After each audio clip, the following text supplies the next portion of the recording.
Hi, and welcome to another episode of the Curious Midlife Podcast. And I'm really happy today to have Fleur Conway with me. And Fleur is in Spain at the moment. I'm in the UK at the moment. And as multi-passionate women, we are all over the shop sometimes. And so we've managed to coordinate our times and we're here. So welcome, Fleur. Thank you so much for creating time for us today. And I was trying to, before we started recording, kind of get to the essence, or not the essence, but a lot of my guests are multi-passionate, multi-certified, multi-skilled. And I think that's a commonality for many of us in midlife, because we have traversed many roads and done many things which draw us or pull us in different directions. And I will get Fleur to describe all these things in more detail. But if you're listening, this is to give you an idea that this is mind-body practices. Fleur is a master instructor with the Buteyko breathwork method, is a certified life coach working with emotional health and emotional intelligence and emotional management, works with midlife menopausal women and their hormones. And also, I forgot the title now, the low pressure fitness. Low pressure fitness. Yes. And so the oxygen advantage as well, which is yes, where we have our paths have crossed.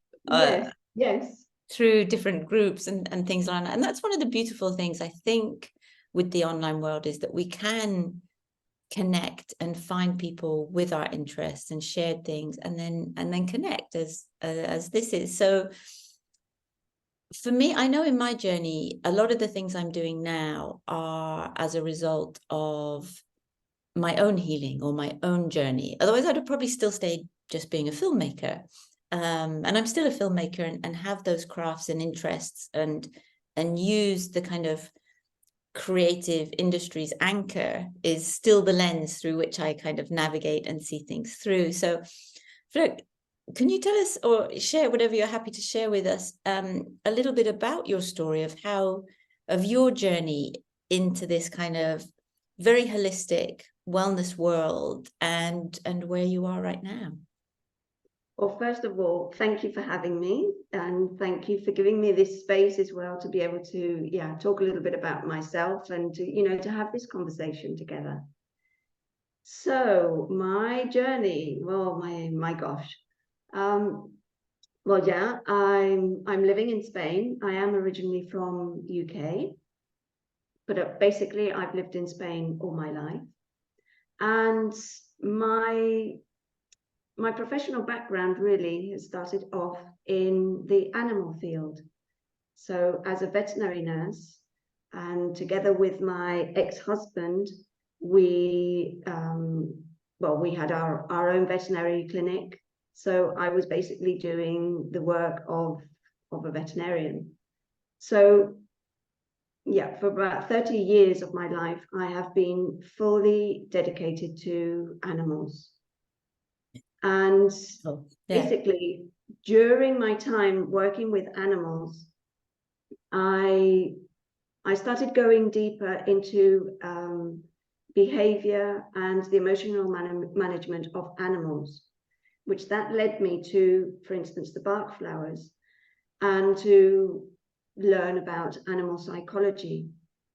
But of course, most of the issues that animals have actually relate to their owners. So that also led me to human psychology, to dwell deeper into how our emotions work, our behavior, to observe. Well, I've always been one of these people, like we were saying before, to be in silence, to be with oneself, to observe. I've always learned a lot through nature and through animals.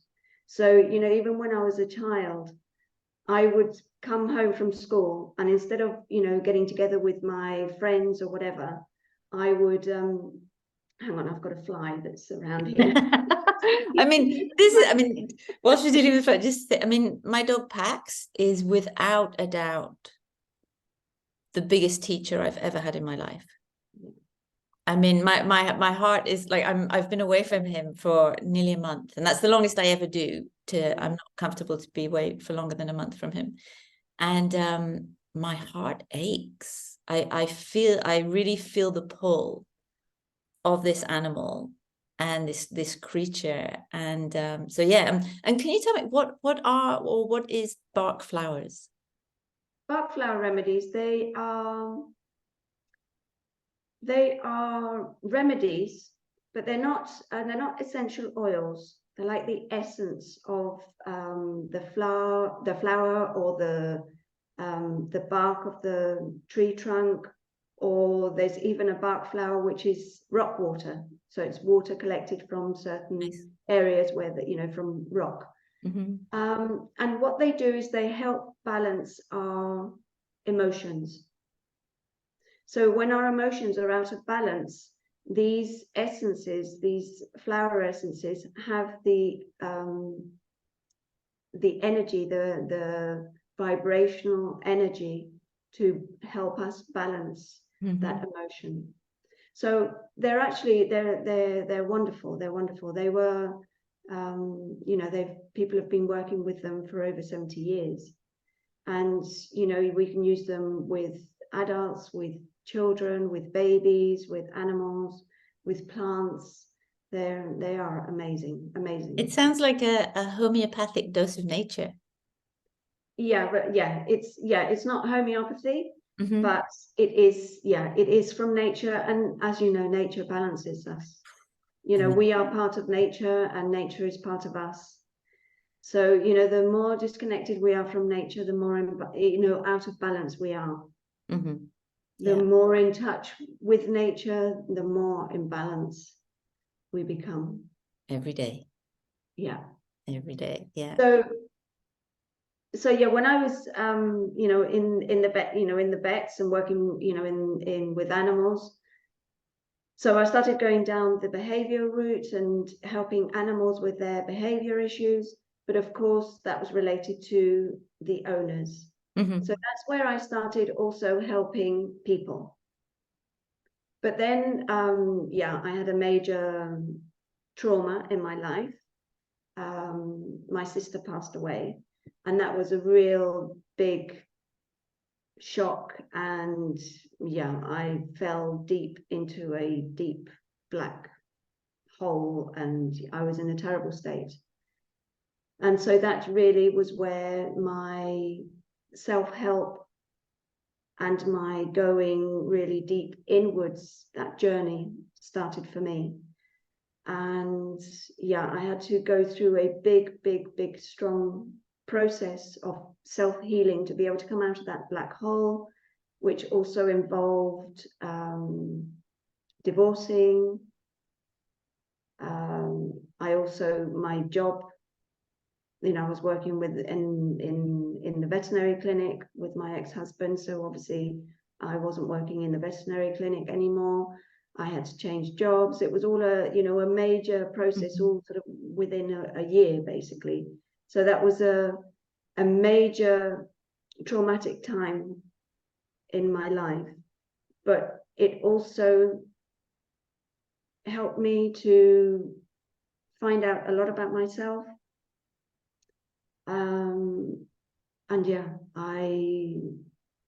The bark flowers.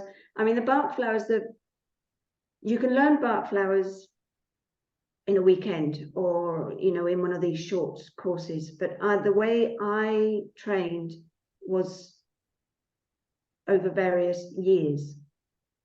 So we were delving into the emotional state, but from different angles. So we would see, how the emotional imbalance would affect the emotional side, the psychological side, the physical side, the spiritual side. So we really went in extremely, extremely deep. And I've done sound therapy, worked with tuning forks, I started off with animals as well, but then went on to two-legged animals. Life coaching. all sorts of things. Mm-hmm. But And now, what in particular drew you to the breath work? Well, one of the things that I started off with was with the low pressure fitness, because I could see that, I had gone down the emotional route and the psychological route, but I really felt that what I had missing was the physical. The body, the body, because I really think you need to have, a balance between the body, the emotional, the psychological, and the breath. I think is the pillar of the of everything is the breath. But going down the physical route, I had a hysterectomy when I was 33. So that's now 20 years ago.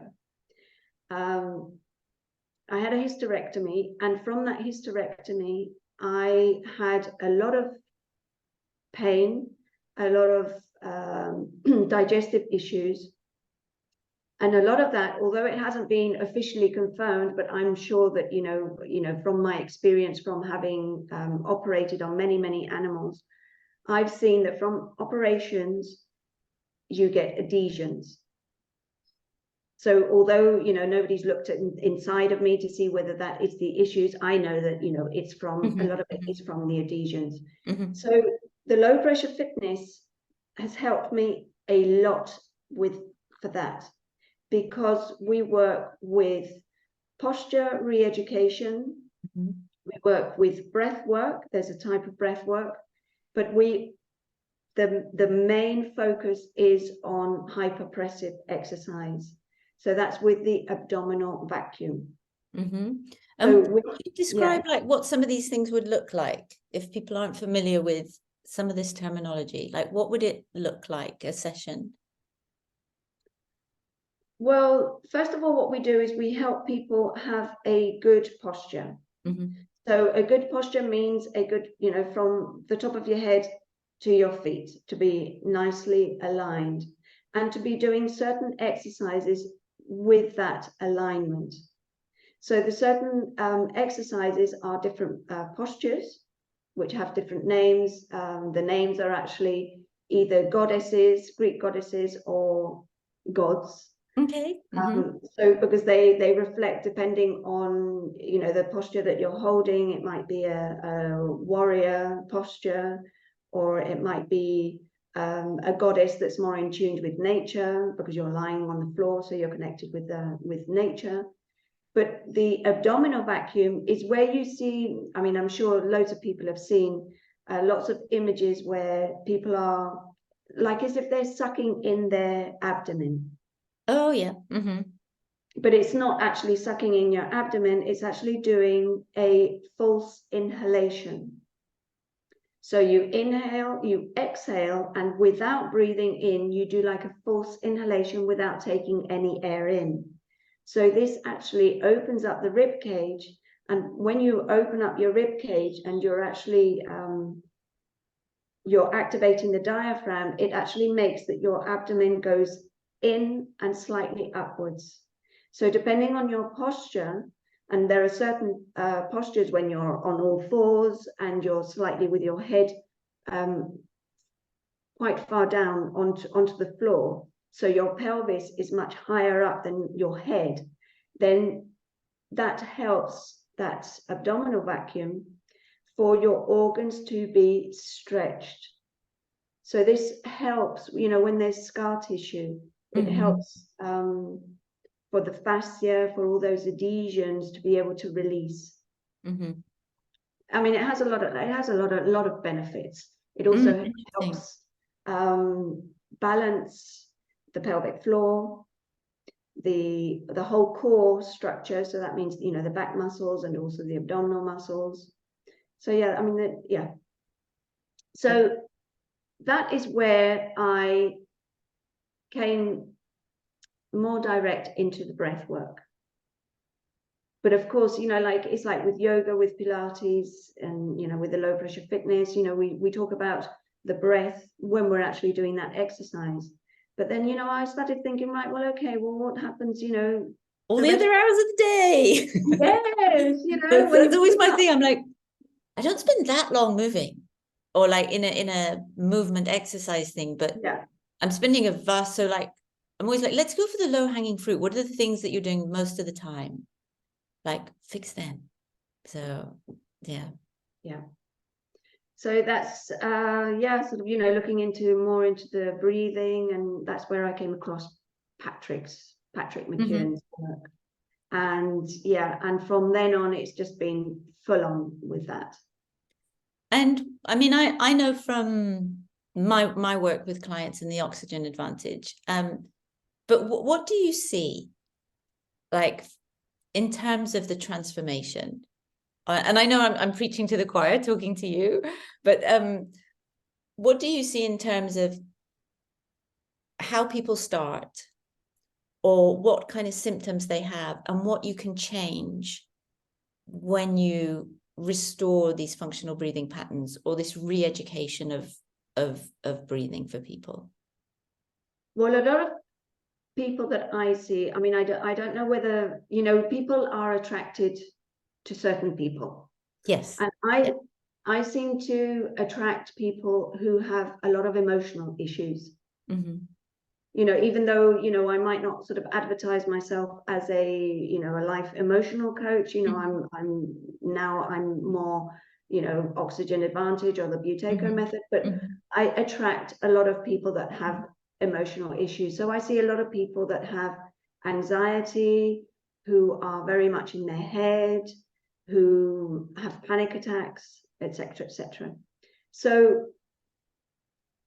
yeah, when these people are so anxious, they are just totally out of balance in all areas.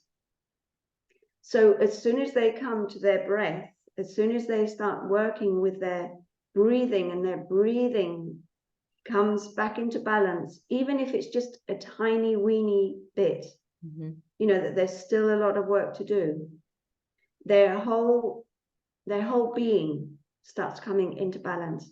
So then their outlook of life is much easier, it's much more fluid. It's, yeah, they find it a lot easier to be able to balance their thoughts, to balance their emotional issues, to be able to get on with whatever circumstances aren't going quite right in their life. They're able to bring it all into balance.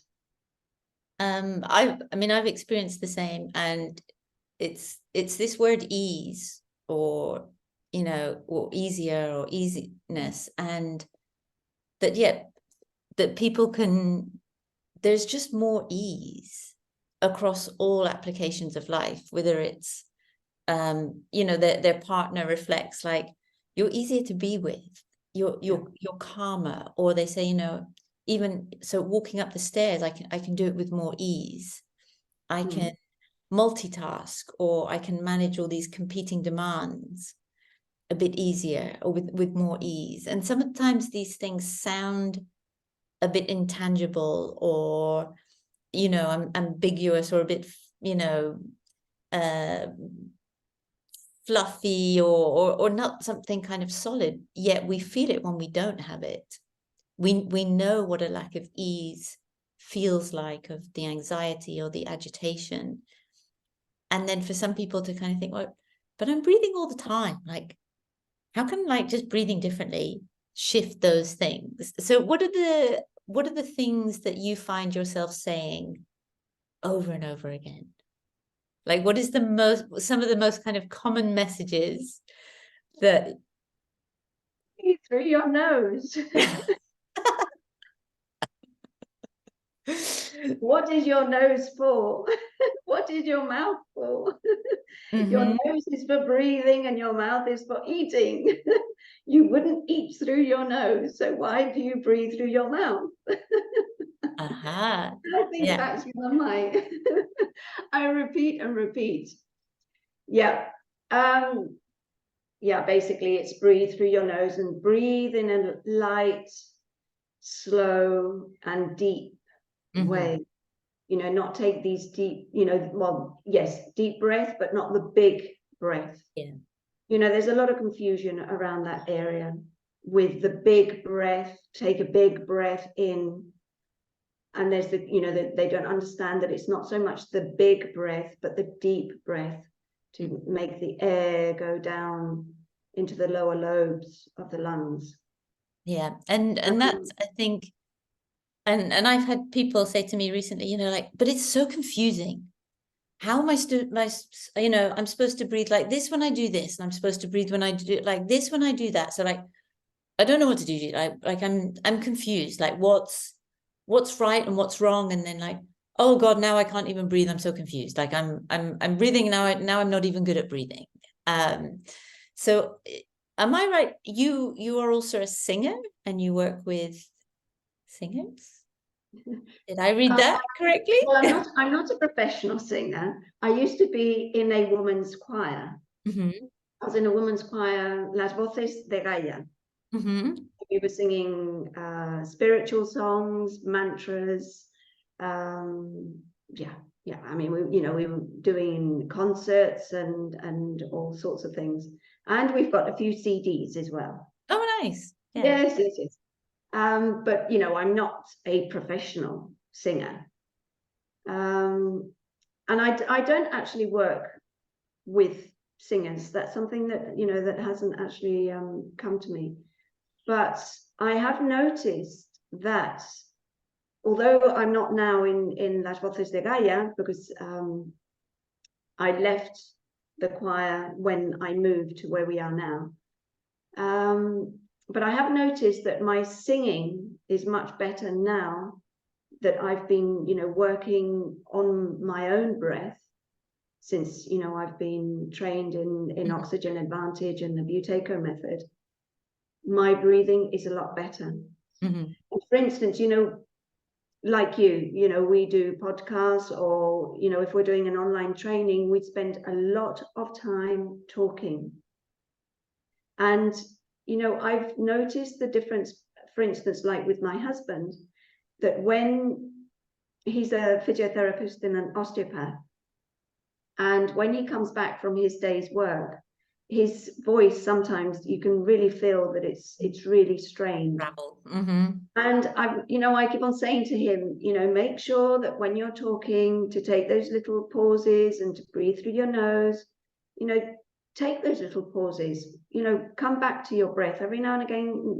Make a point of coming back to your breath. Try and breathe through your nose, and then when you're going to talk, use your breath to be able to bring your voice out. And I've noticed that has improved so much for myself. Excellent. Yeah, I was on the tube yesterday, and I was just looking around to see how many people, when they're just sat there, like whose lips are sealed, whose mouth's really open and a little bit open, and you just start to notice, and you see and there's a demeanor as well that you can start to kind of correlate between more at ease, less at ease, stressed, vacant, present, and kind of and it's got to the point now where I can kind of, people I know, I can guess their bulk scores. I would that you're definitely a kind of 13 to 15. You're probably like mid-30s, like something, maybe a 4 to 9, just, and the rhythm of people's voices as well. But the anxiety, the monkey mind, all of those things, regardless of their physical performance, which I found really interesting as well, because I'm kind of like the runt of the litter amongst my movement friends. I was the filmmaker who documented these people who are extraordinary. So I hang out with all of these kind of elite movers who are my friends. And when we're in a training environment, they are generous and compassionate. Like I was bouldering with them recently, and some of them are extraordinary. And so I was like, "Hi Thomas, my name's Julie. I'm a beginner on day one. Can you find a nice route for me on the boulder, please?" And he was like, "Okay, yeah, great. This is going to be your line for today," and challenge me for that. And I think a lot of people have this association between, if you're good physically, then your breathing must be really on point. And it was one of those kind of like, oh, wow, moments to discover that there is such a high level of dysfunctional breathing, even amongst elite athletes. And one of the things I say to people now is if I'm working with someone and they're already at a high physical competence, it's like, you know what, like your potential is still so untapped. Like you're not even near what you're capable of. And so when someone comes back to me with a bolt score or a control pause, which are, just for listeners, these are kind of measures of your tolerance to CO2, and we can kind of there's a scale where we can see and kind of evaluate, okay, right now this is kind of where you're at and this is where you could be in terms of your breathing. I'm just like, oh wow, like it's either like you're really good and now we're just polishing, we're just really enjoying this kind of optimal polishing, like you're a racing car, or you're a thoroughbred kind of thing, or it's like, oh, every aspect of your life is going to get so much better. Like I get really excited for the journey of this transition from like a kind of dysregulated, dysfunctional breathing pattern to like, because we never know how someone else feels. I only know how I feel. And I find that people normalize or have an acceptance of a very low baseline and especially for women in midlife, of like, well, isn't it normal by the time I'm in my 50s, like my joints should ache a bit? And I'm like, no, it's not. I don't accept that. And you shouldn't accept being in pain, and you shouldn't accept chronic stress, and you shouldn't accept these levels of anxiety. And this is a tool that can really just provide this ease and resilience to then also do. It's not a silver bullet either. Like if someone needs to do, this deep emotional work, and they need to start rebuilding their musculature and their strength and all those things. So, like, what are the shifts you see? Because you work across so many of these mind-body fields of what is the kind of, like the ripple effect. What happens downstream?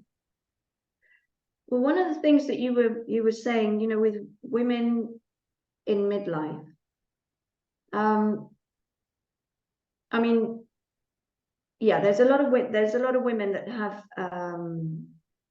pain, a lot of symptoms, a lot of issues.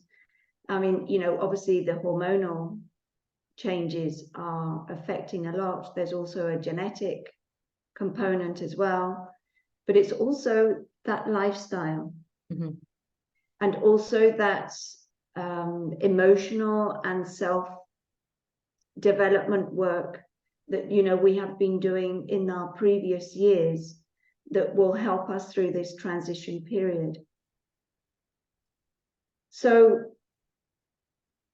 there is that component, as you were saying, that a lot of people say, well, this is what it, isn't this normal? It's just what it is. Yeah, it is what it is. In Spanish they say es lo que hay. Es lo que hay, as if that's what it is, that's what we're meant to expect, and well, as good as it gets. Yeah.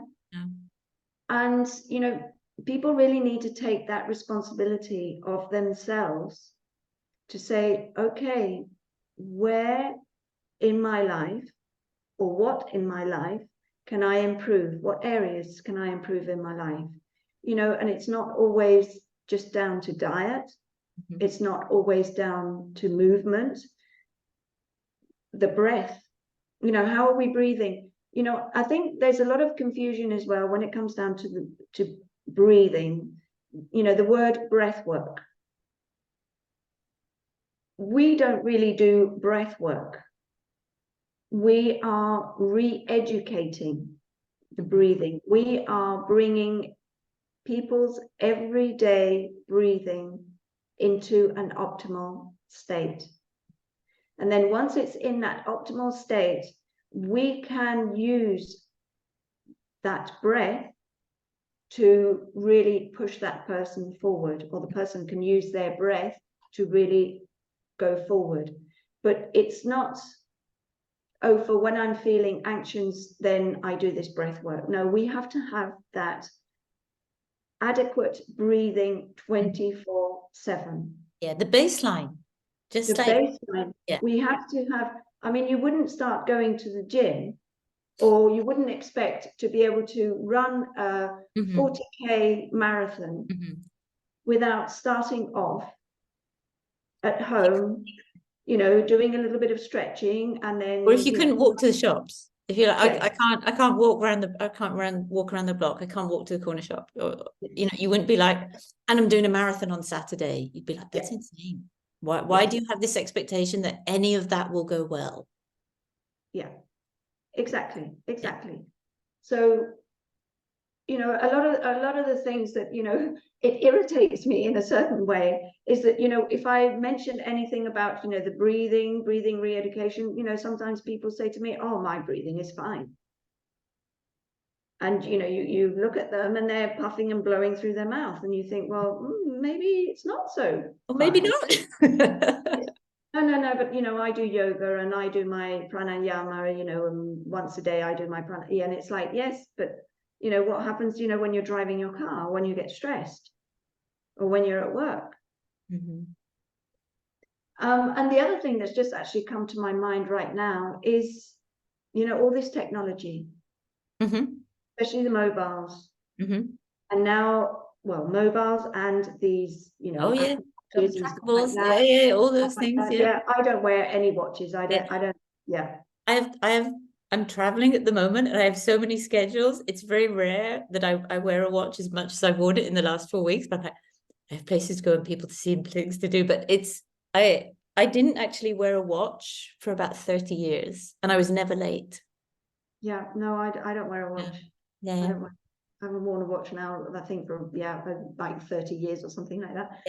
Yeah, but, you know, the posture of looking at the mobile, you know, people don't realize as well that it's not only the stress of always looking at the mobile, of scrolling, of answering, you know, the WhatsApp message, or WhatsApp comes through and I've got to answer right away, because if not, what are they going to say?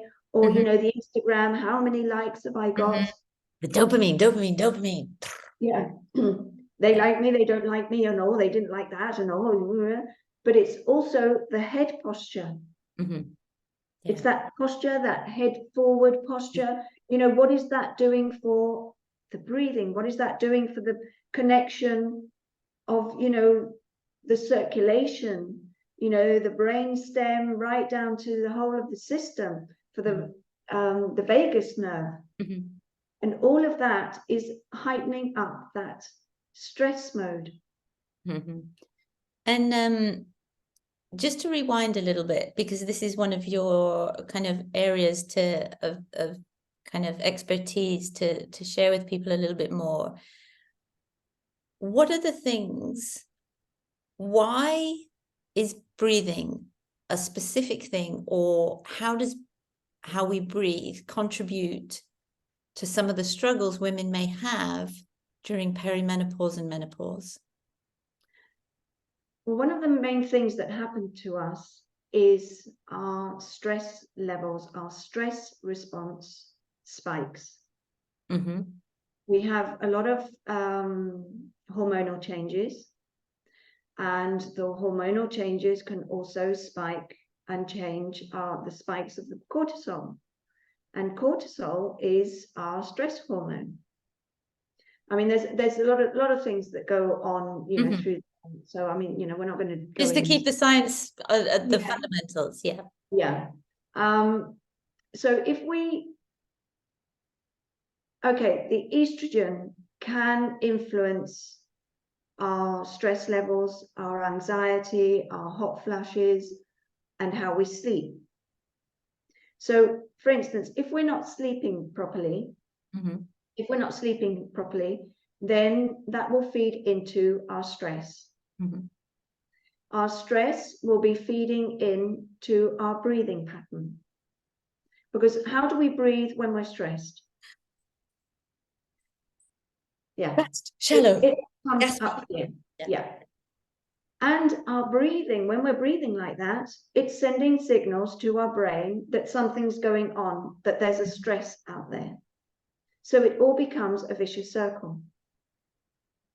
So when we can bring our breathing into balance, because our breathing, although it's an automatic action that our body does, it's also an action that we can modulate, that we can improve. So if we can improve our breathing, we can bring our breathing into balance. And by bringing our breathing into balance, we can also help bring our stress response into balance. So that autonomic nervous system. So we want a balance. So it doesn't mean that we have to be in that relax, digest mode continuously, but we don't want to be into that fight and flight mode continuously. So we want to have a balance. So when we have to be alert, for instance, I right now have to be alert. Mm-hmm.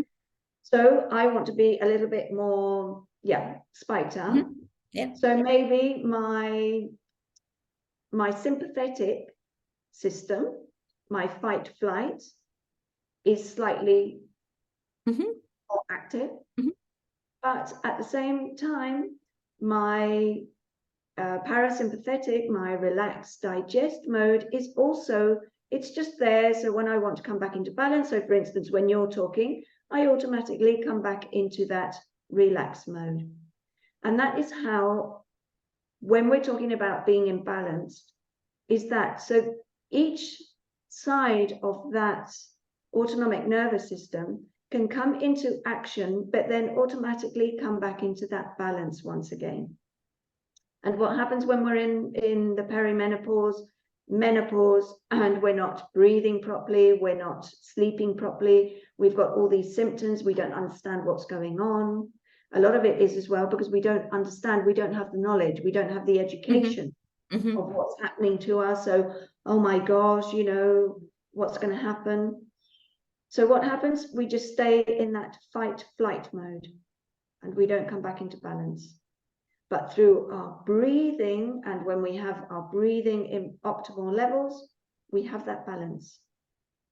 It's funny, I've been using the phrase, or I'm finding myself using the phrase knowledge gap a lot more when talking to people at the moment, because a lot of people, we all know bits. And we're all on different journeys at different speeds and have different needs that is drawing us towards these kind of knowledge buckets. And so like more and more people who aren't kind of coaches, or people who are just invested in and interested in their own health and wellness, are starting to become aware of like, oh, I've heard about the vagus nerve, and I know there's lots of breathing things that I should be doing, or I should be doing some cold plunges, or I should be doing that. And so I've got this, and I'm finding this connection between the knowledge gap, the caretaker, and the conformist, especially for women who they know a little bit about this and they know a little bit there, and maybe they're getting help in these very specific areas, yet none of these things are holistic, and he's looking at the whole of them. So I have a friend, and she struggled a lot with chronic migraines during perimenopause and menopause. And I always felt she was, and like the neck posture was really bad. I knew her breathing was off. And I also knew she was under eating for the amount of physical exercise she was doing. And so it's very difficult to be able to, number one, no one wants to be ranted at and say, well, you need this and da, da, da, da, da, da, da, da. I mean, the quickest way for me to not do something is for someone to nag at me, or to shout at me, or to sound angry at me, like, it's outrageous, you should do this. And I'll be like, fuck off, I'll do what I want. It's just like it's not a strategy that works for me. I need really nice invitations to engage. And so, and she was like, well, this nutritionist said I should do this. And I was like, well, did they ask you about your physical activity levels? And it's like, no. And it's like, well, on those days when you go mountain biking for 6 hours, your body has very, very different needs than on days when you're walking the dog around the park. Like this is and then if that's happening, then you're catching up, then you're in this very depleted state, and it starts contributing to a negative cycle. And people are, struggling with like, why am I not on the upward cycle? What is it that the other people are doing? And lots of people think there's lots of needs to cut things out. And I'm seeing more and more, it's about an invitation of actually more things that are present. Because I think most women are smart.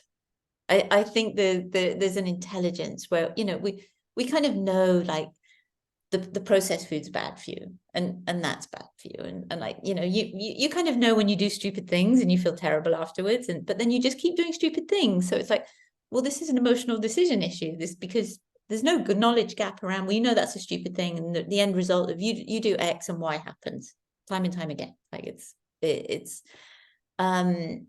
so I think this holistic approach with all of these mind-body practices is something I feel the knowledge gap is lessening, even that now more coaches are taking a more holistic approach. I know through my business coach, who coaches a lot of like wellness coaches, who are there's a lot of weight loss and fat loss coaches, which is, it's not my world. I'm just health first. Whatever that means for someone, it's health first. And yet this kind of the idea of the role of functional breathing has no place in their program. Mm-hmm. And I think that's changing. And I think, that's a really positive thing. Yet they're telling people you need to keep your stress low. Yeah. And yet there's this physiology, which is like the biggest elephant in the room. And so I think it's wonderful that there are coaches like you to share. Well, and you. We all play a role. We're all, we're all doing our things. And so the same question in terms of the breathing one was like, okay, what are the things you're saying all the time? For the menopausal woman who comes to you with hormonal issues or emotional issues, what are the things that you would have written on the wall? What are you hear yourself saying again and again? The first is the stresses. What are your stresses? Mm-hmm. Again, as well, is how is your breathing? How are you breathing? How are you sleeping? Why aren't you sleeping? Is it hot flushes? Or is it because your mind's racing? Or is it because you're waking up lots of time? But sort of going back a little bit to what you were saying just before, I think, my way of viewing this, it's also been my way of viewing my own journey, is to have the tools. Mm-hmm.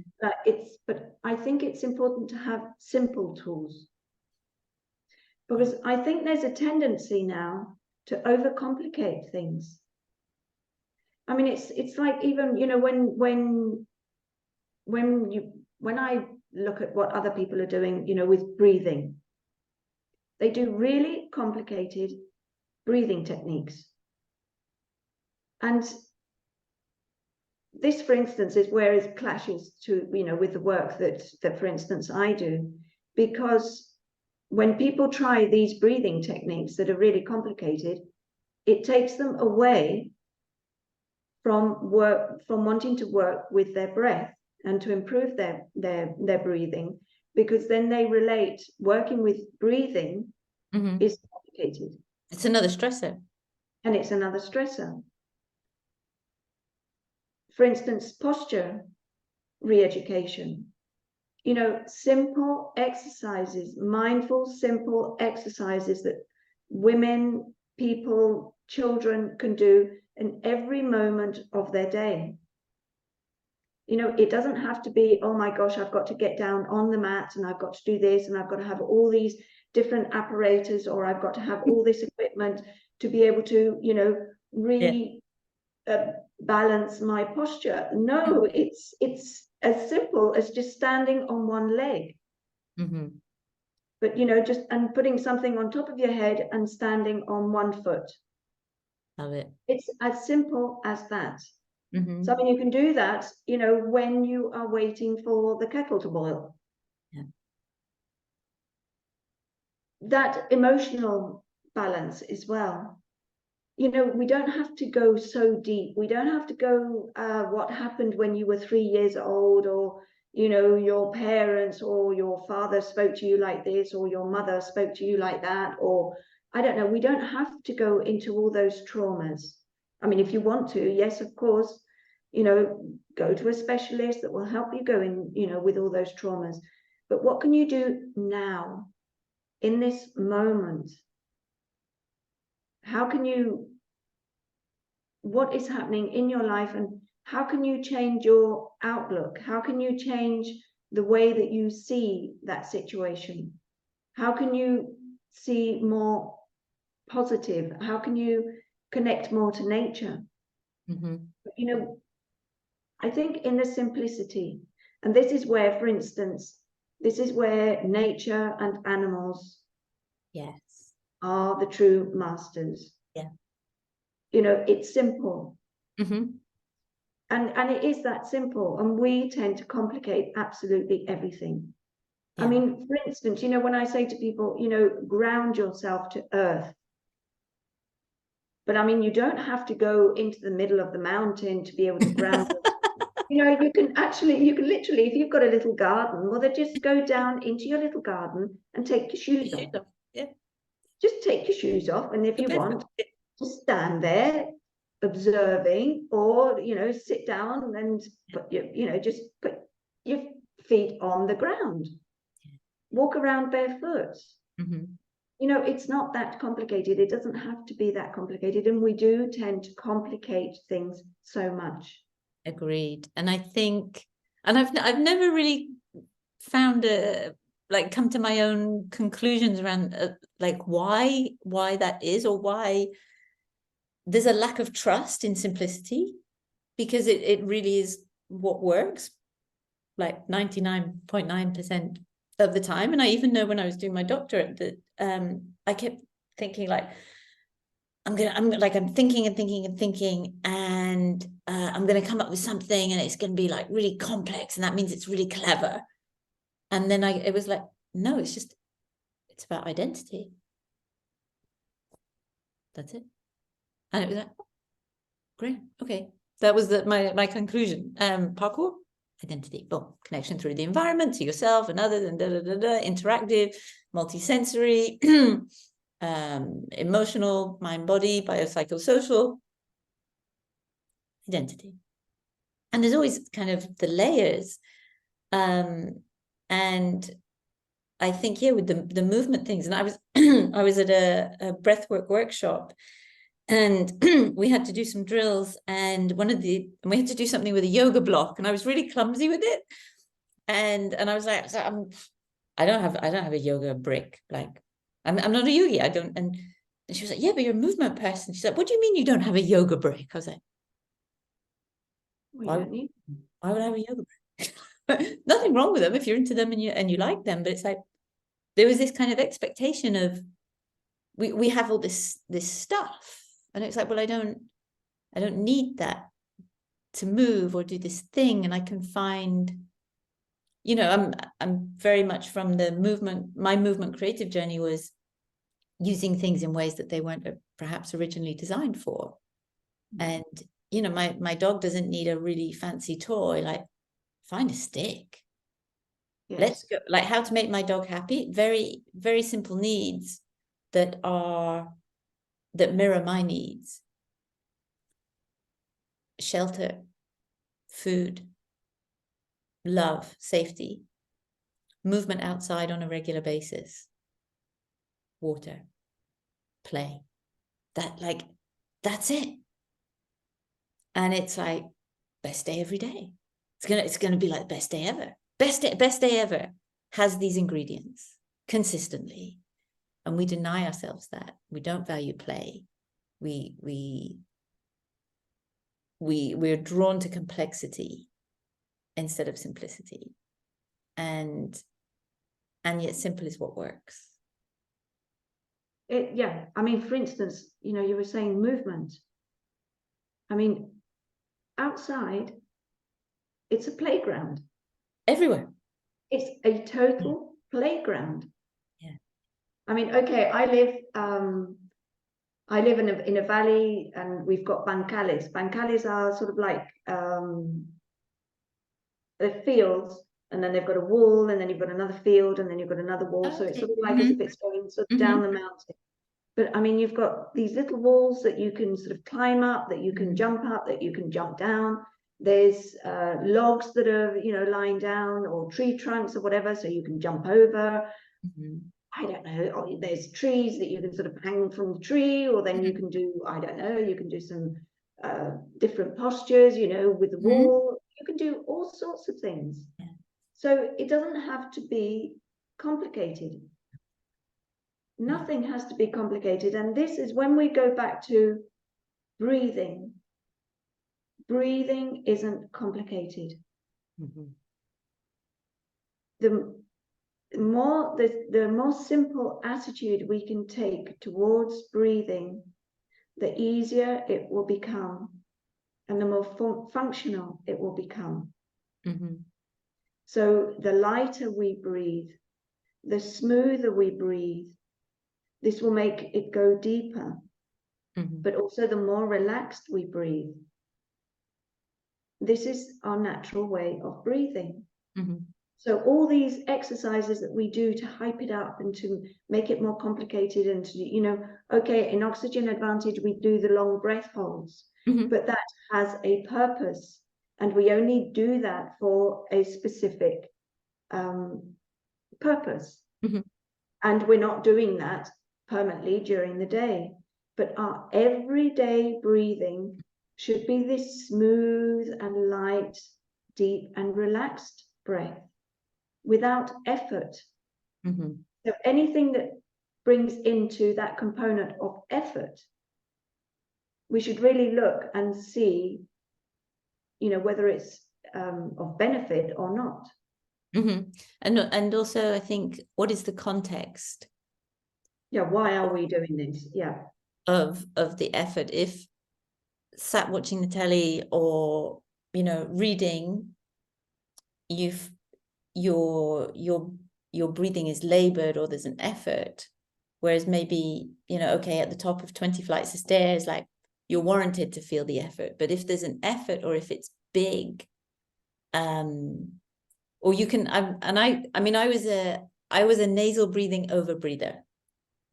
And I didn't know until I shared a room with my dear friend Mary Beth, who's Buteyko certified and Oxygen Advantage. And her husband likes to take the piss out of me a lot.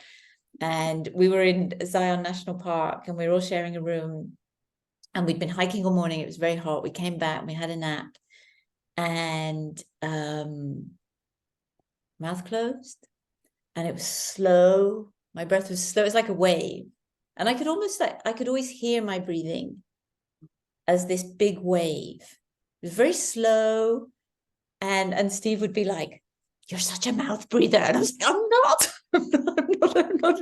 He's like, "I can hear your breathing on the other side of the room." Oh, wow. Beth was like, "Yeah, you're an overbreather." And I changed it. And I changed it. And it was a process of probably 1 to 2 months. I started mouth taping at night. I felt the amount of surface area of my tongue that was in contact with the roof of the mouth changed. There was more.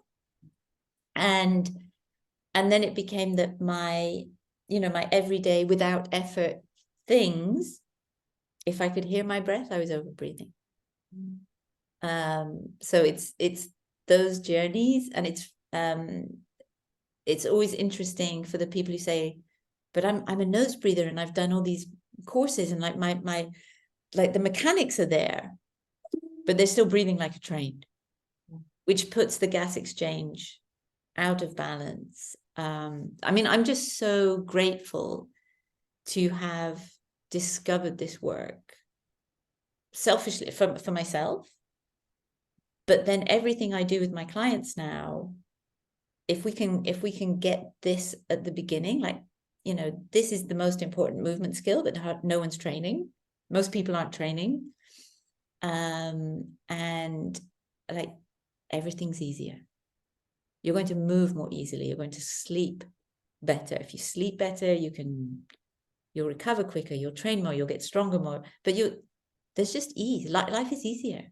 And how cool is that? And especially in midlife, especially if your perimenopausal, menopausal, postmenopausal journey does not have ease.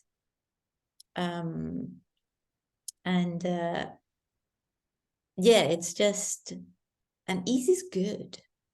Like, I like ease. Well, life should be easy. Yeah. I mean, we have We have to do hard things sometimes. Yeah, that we can have circumstances that will sort of, put us a little bit out of our path, a stone that we trip over or whatever, and we've got to recover from that. But it should be a flow, like a river, just flowing and just going with the flow, and to give ourselves that time to experience life. Not just being on that train and just, going along at full speed and just, and life is just sort of, flipping past, through the wind, past the window. You can just see life going past. But actually, sitting there and enjoying it and being part of that experience. And that comes with the ease. And even you can feel the ease even in those difficult situations.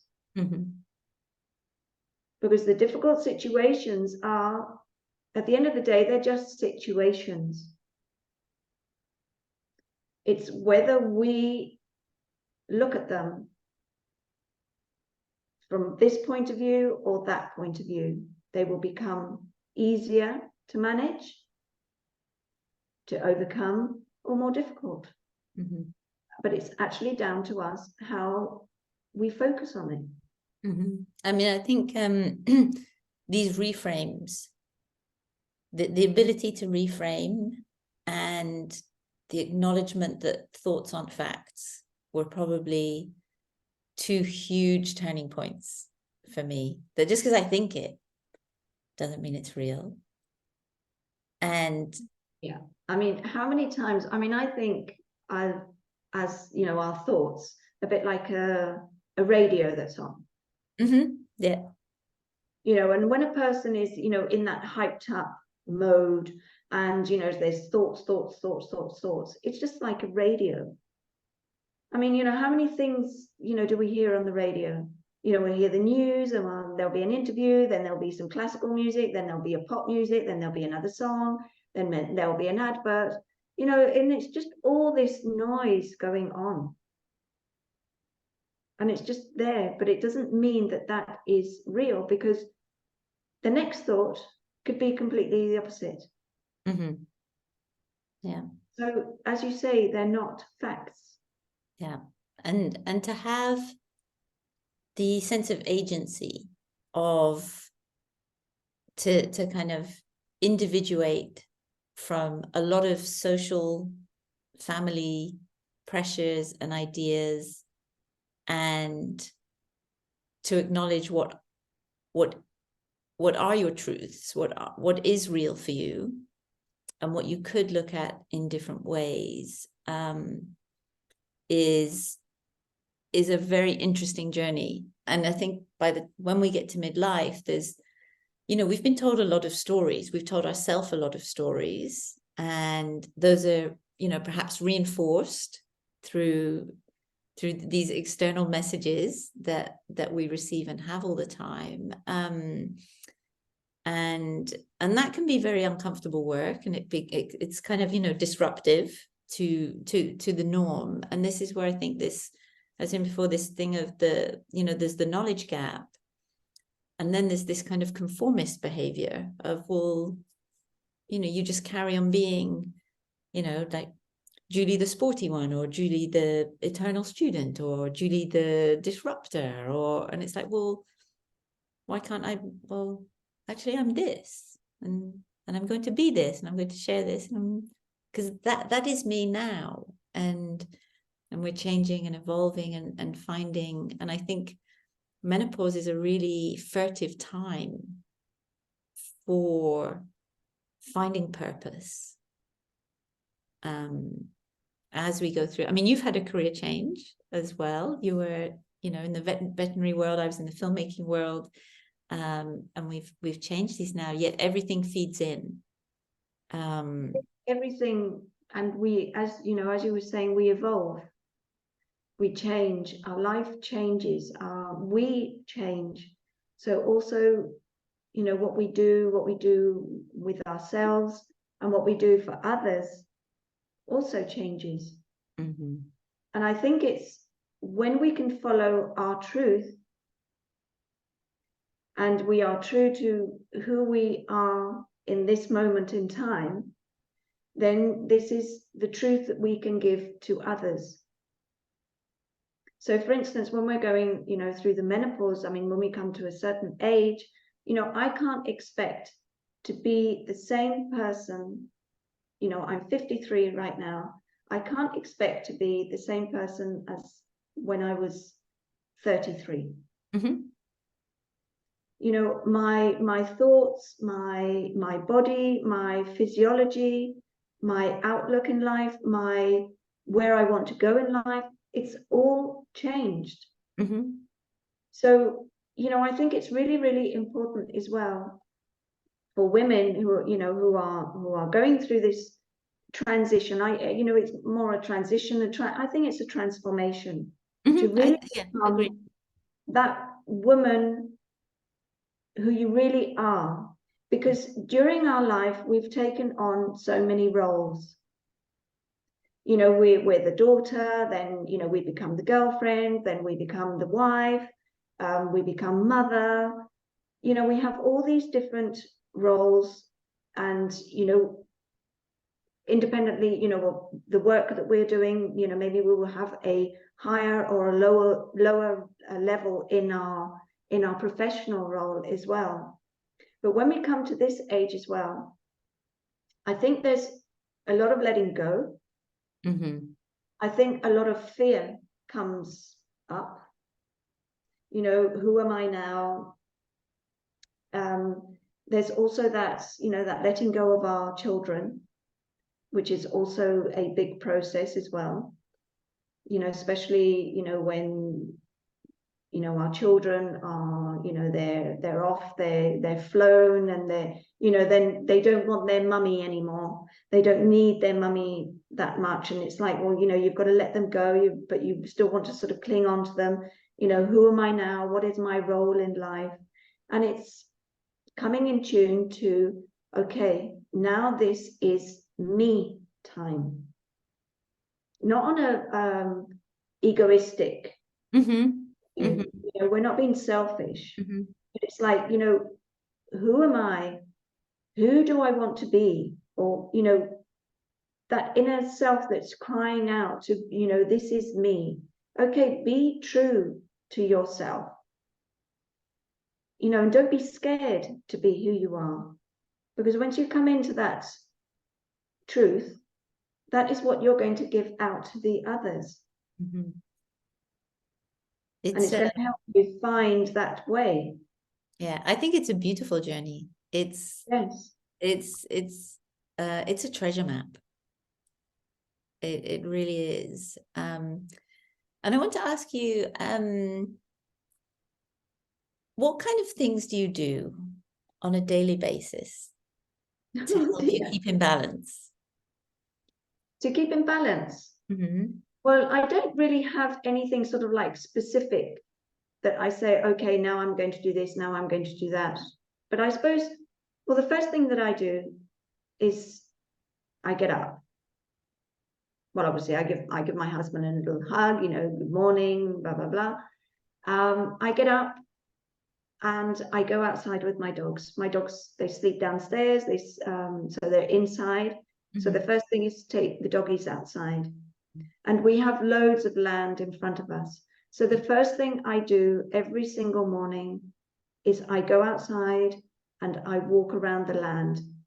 So my first contact is with the sun, with nature, with the trees. We've got loads of olive trees and almond trees. So yeah, my first contact is my animals and nature. I'm in. You're a woman after my own heart. These are yes, the most beautiful ways to start the day. Yeah. So if we're not rushing off to, like, okay, we've got to have breakfast and we've got to rush off or whatever, normally that means when I'm outside as well, I will find a spot that is normally next to this olive tree that I have sort of like a special relationship with. And yeah, I'll just observe, I'll take in the sounds, the birds, if there are clouds, the cloud formations, or watch the sun come up, or, the breeze, if there's a cold air, if it's warm air, I've always been like that. I really sort of soak in, what's happening around me, with all my senses. Mm-hmm. And then, I might do some movement, mm-hmm. Just some gentle movement, stretching, or, whatever just comes to, what I want to do, or, I might sort of, come into my breathing. How am I breathing? I might do some, some of the little exercises or whatever. It depends. It depends what I feel like. Mm-hmm. And then it's breakfast time. Mm-hmm. And breakfast is also, it depends. Okay, it's been very hot, so we, have breakfast inside. But if the weather's cooler, then we might have breakfast outside. Mm-hmm. So breakfast for me is a moment that I like to be chilled. Oh, yeah. It's not like food on the go. No, don't like it. No. It's like, this is like my moment of how I'm presenting myself to the day. Mm-hmm. Yeah. So, I would rather get up an hour early to have time to have the walk and the calm breakfast. Yeah. It sets the tone. It's like, this is the tempo. And I think this is I am in control of my day rather than I am in a reactive state. And then, that snowballs into who knows what's going to happen. Well, if you think about it, it's common sense. I think, this is also key, is common sense. So if you start the morning, if you wake up and you're in a rush, you're irritated because you're late, because, I don't know, the coffee machine is taking longer than what you expected, because you want to get into the bathroom and your partner's in the bathroom and you can't get in there because it's time to go and I've got to rush off and I've got this and I've got that, then that is the energy that you're going to bring into your day. Yeah. That is the energy that you are going to bring to all the relationships that you have during your day, into your work. But if you start your morning in a relaxed, where you've given you've given yourself that space of being in touch with nature, of going for a little bit of a walk, for breathing in some fresh air from, okay, people might say that, are listening to this might say, oh, but, I live in England and it's always raining. Mm-hmm. Okay, because I say the sunshine. But even that, I would still go, I walk in the rain. Yes. I mean, you're also, you're in contact with. Yeah. I think it takes us out of the internal and it connects us to the world, because we are connected. And going back to what you said at the beginning of really being in connection with the natural world, because we are of it. No matter high-tech industrial urban space, you know, you're living in, and maybe that's, you know, your gig, and you thrive on that. But you cannot deny this. Like, I've never met anyone who has not benefited from time in nature. And yet, you know, even if, you know, the difference of, and you know, the science supports this as well. If you know, if someone wants everything validated, it's like, you know, people who live on a street which has trees are happier than, and their mental, physiological, like all the measures are higher and happier than if you live in a street without trees. If you don't see green spaces or water or have all those things, you know, we are of nature, we are connected to it, and the disconnect is problematic across mind and body. And well, there's something that, you know, comes to mind as well to me. It also comes down to choice. Yeah. You know, because a lot of people say, oh, but you're lucky. A lot of choices. It's not luck, it's choices. Yeah. Because, for instance, we made a choice to be where we are. Mm-hmm. It wasn't our original choice, because we originally we moved from where we lived, and we were going to move to Panama. Mm-hmm. We were going to make a total life change. Mm-hmm. Mm-hmm. But then COVID came in and Mm-hmm. what have you, and it disrupted absolutely everything. And we ended up here. It wasn't our original choice, but we made that choice to say, yes, we are going to move to this house where we are now. We are going to move to in the middle of this valley, next to the mountain. We're living off-grid, totally in touch with nature. We made that choice. Mm-hmm. We could have made a completely different choice. Mm-hmm. Yeah. And, you know, with every choice, you have, you know, the good side, and you can have the bad side, Mm-hmm. or the much easier side and the little bit more difficult side. You know, everything has, you know, it has that balance as well. Yeah. So, you know, when people say, oh, but, you know, it's all right for you, you can walk out and you can go straight out into nature. Mm-hmm. Okay, if you live in a city, there are plenty of spaces in the city where there's nature. Mm-hmm. So it's a choice of whether you want to get up and you want to go to that space. Mm-hmm. And I think it's the values. It's putting it's like priorities. Where are your priorities? And that's also where this element of conformity versus individuation, to individuate, to say like, well, this is what matters to me. Like it matters to me if I have access to nature. It matters to me that, you know, this is either further away or closer. And where does that fit into, you know, your basic needs and your desires? And what are you moving towards? And do you even know what you want to move towards if you're not curious? And maybe having each day these tiny acts of micro bravery of like, well, I'm going to do things a little bit differently. If this isn't working for you, if everything's great, like, you know, if it's not broken, don't fix it. And you know, people are still like optimizing and creating and doing those things, yet there are the big life choices, but there's also these tiny choices every day that we have probably become so used to. You're on autopilot, but everything can be kind of shifted a little bit and changed. And I like to play with those things sometimes, to be like, oh, how does it feel if I just do that differently? How does it? And then like, oh no, that works. No, that doesn't work. Okay. And just taking life off autopilot. Yes, it's amazing actually how we get into the autopilot. I mean, it's the same. For instance, when you sit down at breakfast or lunch or dinner table at home, we all tend to have our seat. Oh, I hate that. I It's like, I why hate do that. I always sit here? Why don't I sit there? I can sit wherever I want. The chair. Yes. Yeah. That's funny. But going back to what you were saying, you know, about the choices, it also comes down to that self-responsibility. Yes.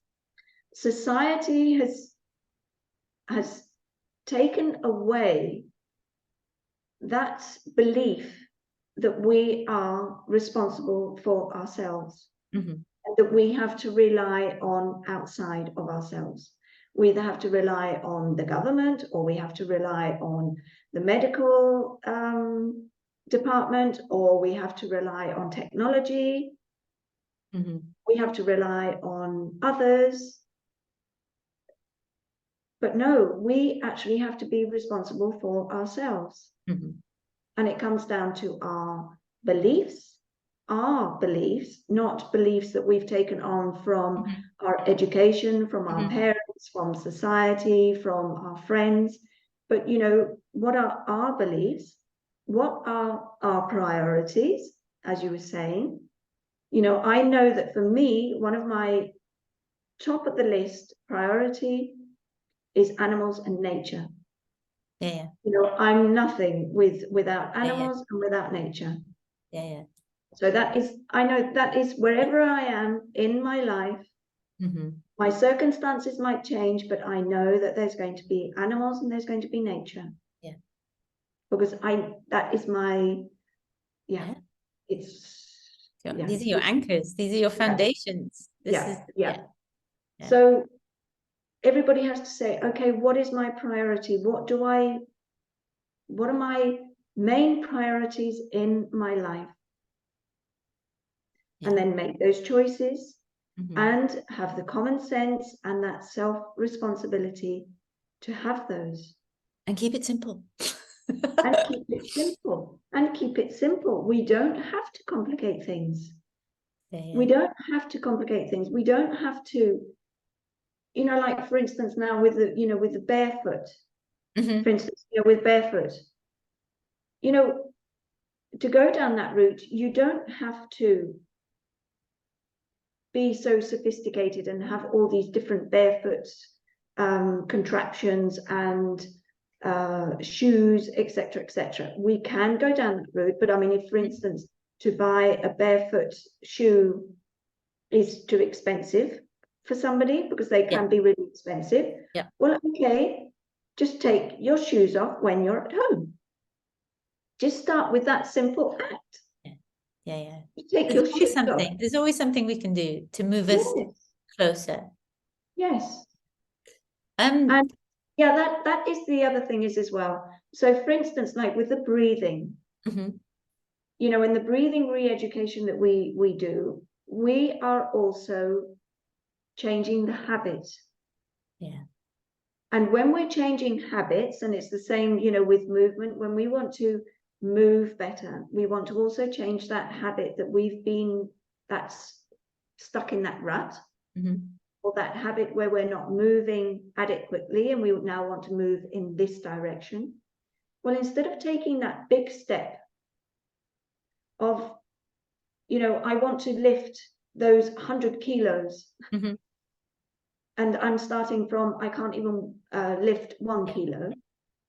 Well, then just lift 1.5. Take those little mini steps, and that will slowly change the habit.